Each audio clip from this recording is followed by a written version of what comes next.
It's one of the last of its kind in the nation. Every spring, the Montana Horses Company rounds up hundreds of their strongest steeds from area farms where they've spent the winter. It's a 35-mile trek home, and the path leads right down Main Street Three Forks.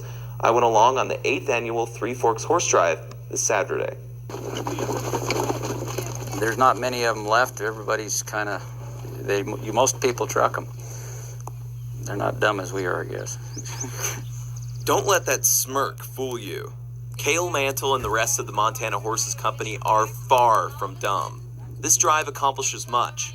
A supplemental income for one. Horse enthusiasts from all over the world gather at this camp, hoping for that Wild West experience. They pay me to come do my work, basically. Take English writer Faye Wright. She saw a BBC documentary on it a few years ago. And when she had a big birthday, and I said to her, like an idiot, "What do you want to do? You can do anything." She said, "I'd like to go and try that horse ride." If you like horses and you like big country, this is just a dream come true. You've got pastures here, which is 600 acres. I mean, that's a county in England. The guests and hired hands clamber up the side of this draw, and I climb into a pickup with my fellow journalists, Guy and Trina, both with European magazines. We watch as the roundup begins.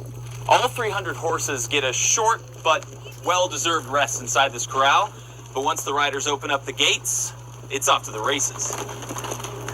It just really makes you ride. I mean, you can't safety up. I mean, you can, but you're never going to enjoy yourself and never feel as good about yourself if you do that. The path changes from rolling gravel roads to highway.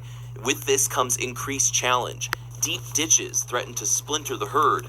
The more urban areas and many onlookers can frighten the horses, rider or not.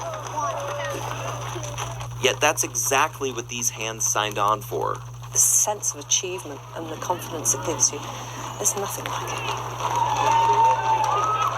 Finally, the last leg. The horses charge through Three Forks as cheering crowds spill onto the streets. I mean, that's a pretty special thing, and there's not very many other places you can go in the United States that have anything even remotely like that. After the long day's ride, the horses wet their whistle, their whole heads, and Cale Mantle can finally reflect on just how dumb he was for expanding his business, giving his riders once-in-a-lifetime memories, and creating one of his community's biggest annual events. But don't curse yourself for too long, Mr. Mantle. These horses are only halfway home.